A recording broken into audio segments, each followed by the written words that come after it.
Thank you so much, Nico, and great to be with you. I'm not sure if I can live up to everything that you have been saying about me, but in any case, I'm standing here for the common good, and especially for your good, I hope. And for your good, I think it would be great if you don't start sleeping in your comfortable chairs, but maybe this will be a session where you can interact with us and among you, because we have a lot of expertise here in the room, actually, not only up on stage. So that will be your chance. And I don't know if you know that studies have shown that in the US, if I would ask you a question, then somebody would stand up and have an answer within a few seconds. And in Switzerland, it's like takes 2 minutes or so. So you might already start to think about what you want to ask or what you want to say. But let's kick it off with our two panelists. You have heard them before.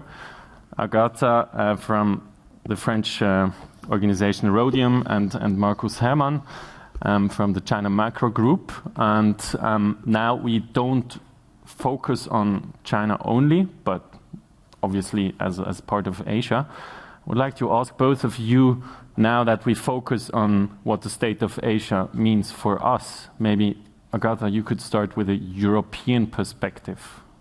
Absolutely. And also, I mean, it's a good occasion to just take a minute to summarize some of what we've heard today. I think for everyone's sake, for mine for sure. We've heard a lot of things about the region, a lot of things about China. We've heard that Asian economies beyond China, of course, but beyond China, are developing fast. They're trading, investing more and more into each other, that Europe is more present in Asia than it was ever in the past, and so that the region's growing appeal and economic appeal is there and very strong. We've heard about tech competition. We've heard how it is reshaping a lot of the relationships, economic relationship across the world, including in Asia, but certainly between Europe and the US, Europe and Asia as well. We've heard about the ideological and political divides on the continent, especially but not just, as China promotes its own model of governance and tries to project it beyond its borders.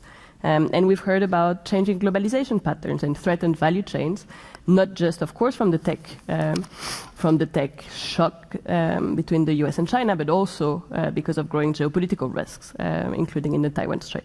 So that's the picture that Europe has to face today when it thinks about Asia, a very appealing one, but also one of mounting risk. And so both are equally true clauses and need to be taken into account. What does it mean for Europe?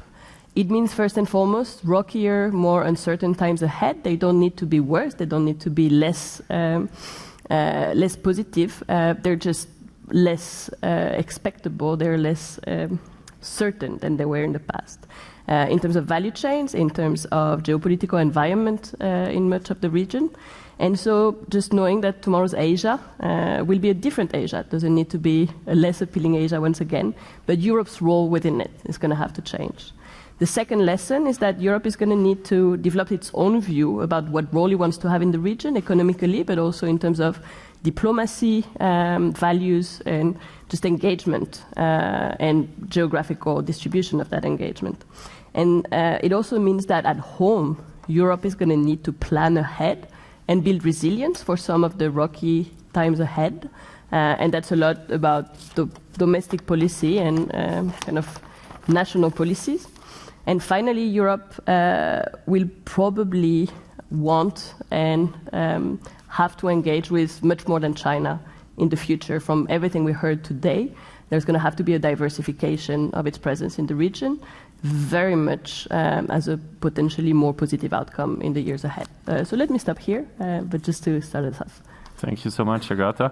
You have been talking about European pushback before, and obviously if we go into a world of multipolarity with at least 3 superpowers, with China, US, and probably India, is there still a space for Europe?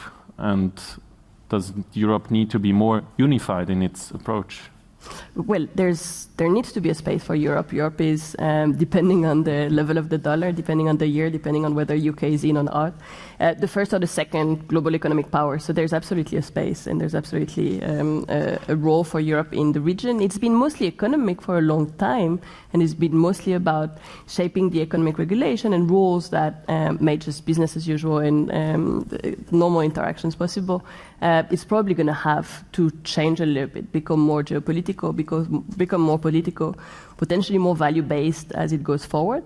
But Europe can't be absent from the region. It is most close to a third, sometimes half of global growth in a given year. And so Europe has the utmost interest to be here. And Europe always had, or together with the US, had also a kind of a rule-setting power. Do you see that in the future, or is that shift happening as well to Asia? There will be, by virtue of Asia growing and becoming bigger and stronger, a shift. There is no question there. And I hope that Europe will be willingly participating in that shift, engaging, speaking, trying to co-brand, co-shape what the future of regulation, what the future of global rules will look like, because we have a huge interest in that. I think for the years ahead, at least 5 to 10 years, Europe also has a very, very strong power still to shape some of the rules, regulations around sustainability, around value chains, environmental, human right related. And so there's also going to be kind of a one level and kind of one-way push. But in the future, we need to co-create, for sure. Thank you. Markus, do you want to react to Agatha or give us a Swiss standpoint? Yeah, I think I will start with a Swiss standpoint. I'll even use a Bernese standpoint to speak more slowly, right, to be in line with Nico, because I'm actually from the canton of Bern. We actually speak slowly. But anyway, I have other DNA as well. I think what I would like to paint, also especially for the non-Swiss in the room, I would say I see two main discourses in Switzerland. One discourse is about neutrality, and the other discourse was about China policy, China strategy. I'll quickly go through them. So neutrality, you have neutrality law or neutrality policy, and that can be challenged. For instance, in the Ukraine war, it was not challenged. Basically, the Swiss, the Federal Council reacted relatively fast and basically followed sanctions in an equivalent depth to the EU. But basically, there was another case study that is very interesting. It's when the EU sanctioned local politicians in Xinjiang province, which basically the UK, Canada, US, they followed up. Australia, New Zealand only condemned it in rhetoric, but did not follow through on the sanctions. And Switzerland has not decided that specific piece, not yet. So formally, that's not decided yet. That's one part of the discussion. That's more something that is led from within Switzerland, and that's the traditional lens in how to look at international affairs, is to think about oneself being neutral, and then sometimes you will follow based on the embargo gazettes. Basically, there's a law for that. But the second discussion, which is actually very interesting, is the China strategy discussion. So in Switzerland, the Federal Council adopted a China strategy. And I would highly recommend to actually look at the strategy, because the strategy is the first document that actually had to position Switzerland geopolitically. It's chapter 3.2 if someone is interested. And that's a different lens, because if you look at it from neutrality, you're actually the world outside, be it multipolar, unipolar, whatever polar, basically we are here and we are neutral or not neutral. But if you have to define, it's the first time that you do a country level strategy on a major basically player in a multipolar world or emerging multipolar world. You have to pin down yourself. So what did Switzerland say? Did Switzerland say, are we equidistant or are we not equidistant? Switzerland did not say we're equidistant, of course. Actually, the document, the China strategy of Swiss government, is probably the most, I think, the strongest policy document that came out of the Swiss MFA, that is actually saying we have to follow, we are European, and we are aligned with European values. But now to bring that to the real question that I think Switzerland is facing through the lens of China, but then more broadly Asia, is the Avis 28, which was our foreign policy vision enacted in 2018, said Switzerland needs should follow an independent foreign policy. And to me, and I'm not gonna go into the details now, but I'll just sketch two trajectories. If the question is if Switzerland can have an independent foreign policy, this actually hinges on a lot of policy fields. For instance, in energy cooperation, industrial policy, environmental cooperation, where you always have to see, can Switzerland be really independent, or you need to be part of what Agatha can talk more about, a EU that is actually seeing itself as a geopolitical EU that is pursuing strategic autonomy. So Switzerland is next or in the middle of a block, of a trade block that is on the path towards conceptually towards becoming strategically autonomous as the EU. So Switzerland has fundamentally two directions, and I'll stop here. One direction is to actually reassert neutrality, but I would say we have to redefine it and resell it to a more multipolar world, or we basically have to draw the conclusions and see in which policy areas we have to cooperate, and that can bottom up, factually, that can amount to the need of actually being much closer, I don't say accessing, but much closer to the EU. Thank you so much. This is the moment. I'm approaching you. Do we have a first question or comment from you? And this is like a teacher coming up to pupils, and yes, we have one here.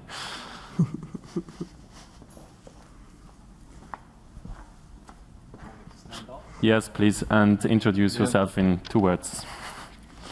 Christian Galtiker, Head of Research at Bank Julius Baer. I would very much enjoy to hear your view, Markus, Herrmann, as you took the pain of going through the 100 pages and the small print. What do you think? Is foreign capital still welcome in China? Or was it ever? Or were there any changes in that regard? Yep. Thank you so much. Maybe we take a second question. We have a lot of interesting and interested people around here. So who wants to go with a second comment or question? Yes, back here.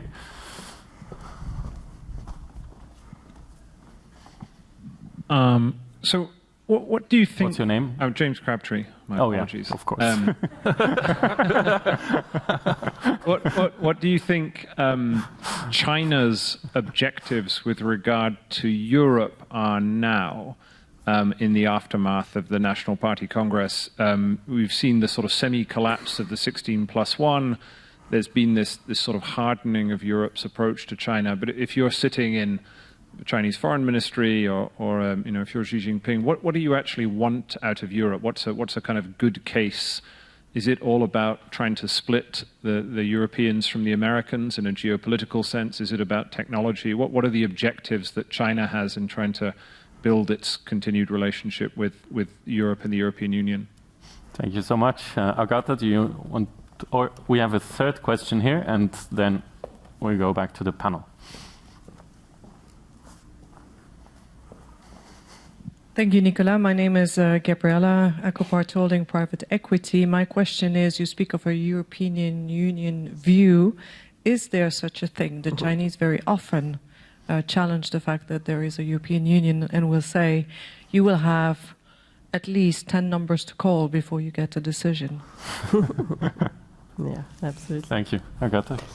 Yeah, very quickly to James and your question, which go very well together. What's nice with James' questions is that they have the answer in them, and so I'm just going to say pretty much the same as you said. I think you've got it right, and I think China's objectives with Europe are threefold. The first one is economic, just to maintain economic engagement. Trade engagement, certainly. China's growth this year in 2022 was at least for a third dependent on its ability to export. This has been one of the highest level in almost a decade, because other factors in the economy, or the drivers of the economy, are slowing down. And so it is absolutely crucial for China to maintain strong exports at this very moment for the time that it manages other parts of the economy. So in terms of trade, absolutely important to maintain the trade relationship. In terms of technology, absolutely important to retain the ability to attract technology, even more so in an environment where US companies are constrained more and more in terms of their ability to transfer skills and IP and people and just plain ideas to China.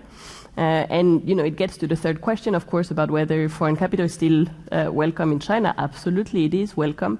The issue is that it is an open welcome with conditions, and given those conditions, there's a question about whether foreign capital is actually willing and has appetite to go into China. So the welcome, the narrative of it, absolutely, China is welcoming foreign capital, but the constraints, the market barriers, the level of demands on foreign capital are still extremely high, which means that although China is highly underinvested, from a general global economic point of view, there should be much more capital going into China. It's the second biggest economy in the world. It only gets about 3-4% of portfolio flows, 10% of FDI flows. This is very low. Well, the policy environment means that a lot of capital is actually either underinvesting or pausing investment into the Chinese market until either those conditions are lifted or geopolitical risk as a bigger item kind of come down, if they ever do. And then the third objective for Europe is, of course, to remain a good diplomatic relationship with Europe at a moment where the situation with the US is fraught, to say the least, to maintain a partner, to maintain an alternative, to maintain a lifeline to some of the advanced economies, and make clear to the US that it doesn't have the support, it doesn't have the alignment that the US would need in its kind of absolute competition with China. So a very strong diplomatic element as well. But Markus, I'm sure you've got a lot else to add. Yeah, I fully agree. I'll just add a couple of points. Chapter 14, political report. It's clear. I see that same like Agatha. So the interest, the fundamental interest of the Chinese government is that the EU actually emerges as a strategically autonomous pole. That's the base conception. But I think the interesting thing is that to calibrate this, right, if that's your policy vis-a-vis the EU, is actually a question of what else does it want in terms of foreign policy. And this political report is interesting because it emphasizes, for the first time, new wording, the focus on developing countries. That's nothing new, but basically the political emphasis is now there. And then also on the so-called correct direction, 正确方向 of economic globalization. And that basically ties together with what Agatha says. It, of course, wherever it can, China wants to retain trade. And I'll come back to the foreign capital question in a second. And then fundamentally, I think we all realize, of course, is the UN basically tried to reform global governance. On foreign capital, I would suggest to take one quick step back, because if you go to Article 6 of the PRC Constitution, it actually says China is in the early stage of socialism. But in law, and that's why, and that's why there are diverse ownership forms. So you have state capital, foreign capital, and private capital. But so fundamentally, and this is something we have to recognize, you are in a socialist market economy. It's just constitutionally designed in a different way. But this is not. It's basically the policy is not aiming to let's say materialize communism in the next few years. Xi Jinping himself, he said, it took us 75 generations since Confucius, so it will take us longer to actually get to communism. But the context that you're in, bringing FDI or basically portfolio capital into China, I think that's something you just have to recognize it. Like constitutionally, you're in a socialist market economy. The main impacts that you have right now are you have distortions from self-sufficiency, you have internet sovereignty as a concept, and then you also, what I tried to describe earlier with high-quality development and common prosperity, you're just part of an economy that thinks ideologically different. So basically, from an investor standpoint, I would just advise to basically take note of policy as a major factor that can intervene in specific sectors out of a rationale that maybe will surprise us at some point. So. Thank you so much. Now we go to the other side. Yes, back here.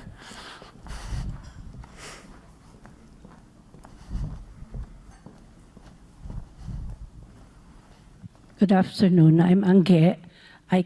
Luckily, I come from the same country as our dear Lenny, and I was very much touched by what Raja said earlier, that the role of the Europeans is not to fix us. And I've been living here in Switzerland for some time, and my friends always say that they're thankful that I look at them in the eyes.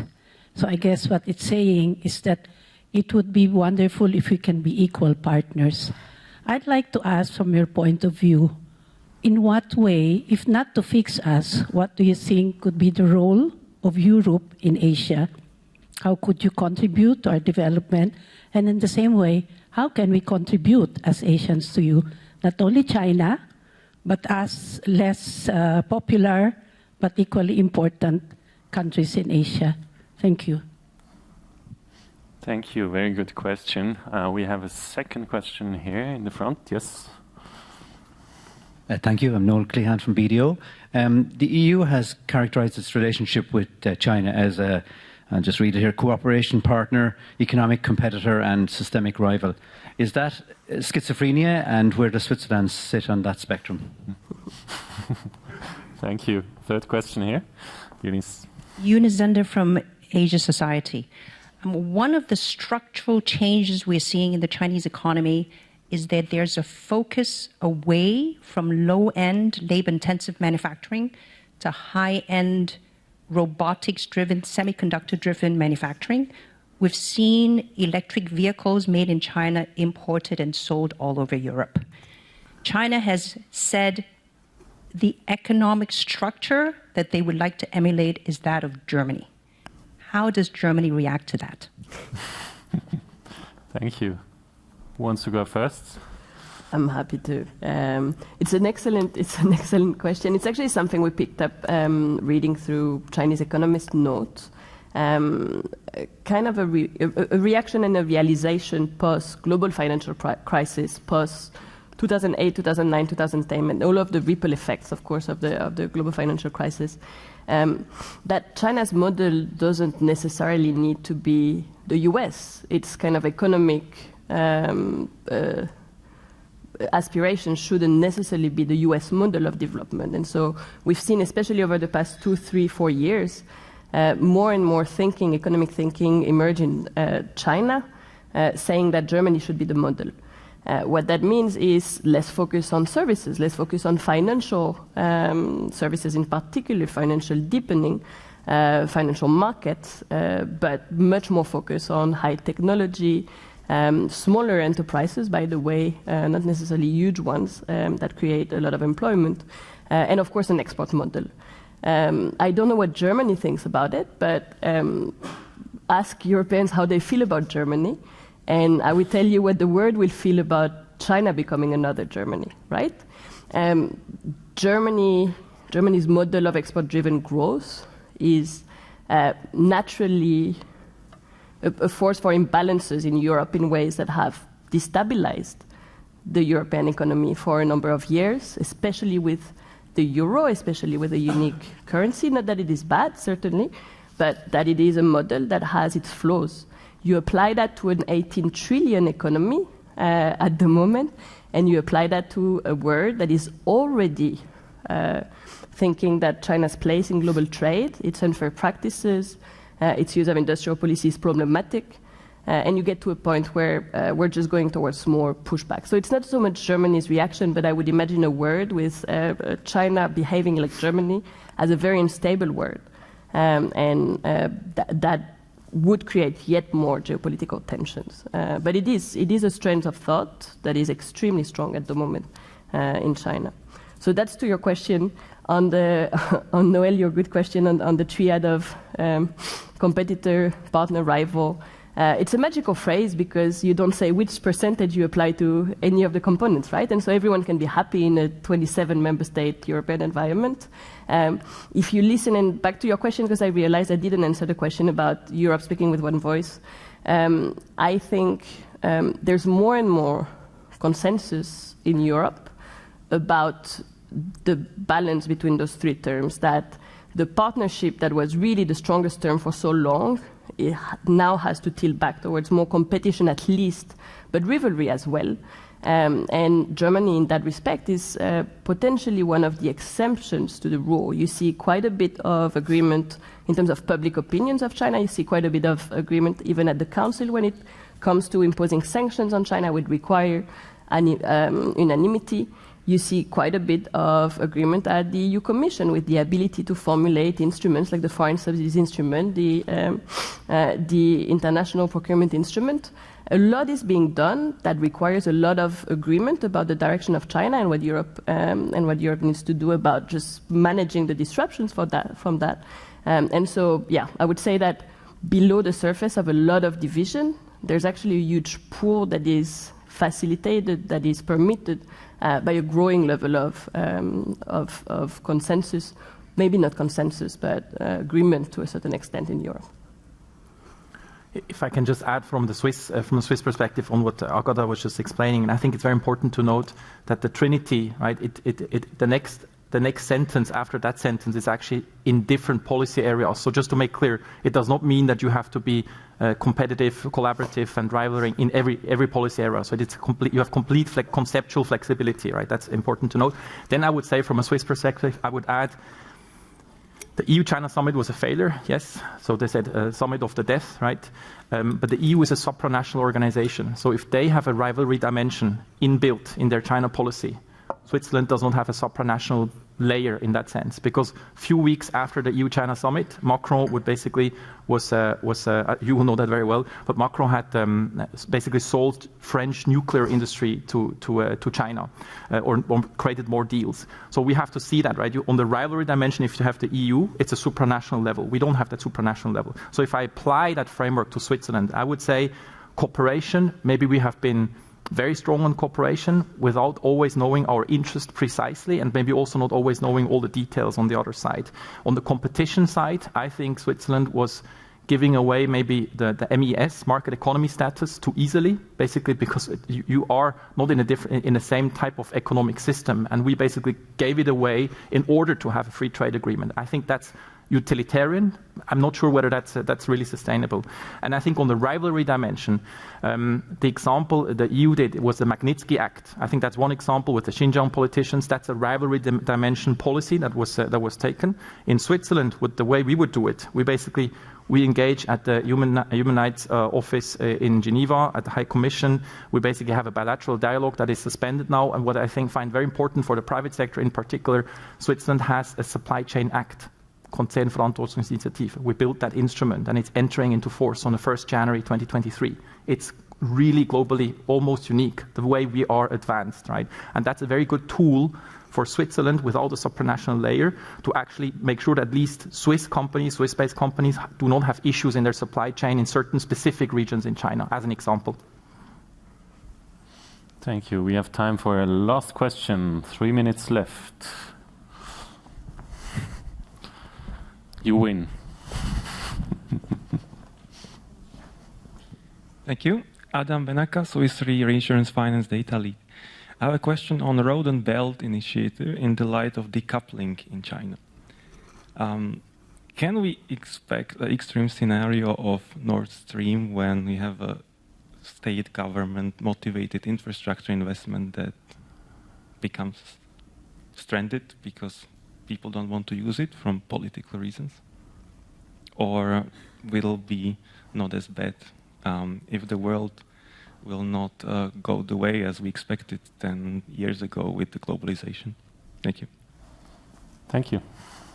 Who wants to take the question? Go ahead. I did not fully hear it acoustically. I mean, next year's 10-year jubilee of Belt and Road. So basically, I think there will be some energy reinjected also around Bali, basically when Xi Jinping is going to go there with Indonesia, because we had the pre-visit of the president. Yeah, exactly. So maybe one example I can give is Vietnam. Basically, the Vietnamese party secretary, he just visited Beijing, and one of the discussion items they had was actually to have a stable cooperation supply chain. So what I would use this example to extend it to what has been previously coined as like-minded alignment. This is now from a Chinese perspective, right, under the Belt and Road. So wherever you can, China has an interest to extend safe, stable and secure industrial and value chains beyond its border. And now this discussion with Vietnam has to be seen in this context. So the Belt and Road would be then the instrument to try to help create the connectivity to make it come alive. If you are basically, if you want to have this type of cooperation, yeah. So maybe my thoughts. Yeah. No, I wanted to respond to a question we didn't get to earlier. That's an important one about what Europe has to offer to Asia and Asia has to offer to Europe. At the current moment, and I'm always speaking about things with an economist hat, so I'm sorry about every other things in the world that are really important as well. But I think what Asia has to offer to Europe is economic integration and an ability to diversify and make more resilient a lot of our value chains with just more integration and more partnership around those value chains. I think reverse, Asia can offer, with its young population, its digital economies, to Europe an opportunity to co-create rules and standards around data usage, privacy, the promotion of digital economy in particular, and then beyond that, just a lot of standards around just sustainable value chain, sustainable economic practices. The idea is not for it to go one way, that it is a two-way dialogue, and that there's a lot of challenges we're facing today: climate change, digital society. We spoke about democracy earlier, transitions that are really affecting us and our economies to their core. And there's a lot of rules, standards, and just frameworks around those that hopefully we can co-create, so that we create a lot of economic interactions. We allow them to happen, but we also shelter or limit the risks that go with them. And so this is something I would hope for the future. Thank you so much. We are running late, 40 seconds. So high time to thank you, Agatha and Markus. Thank you so much. Nicola. Thank you, everyone.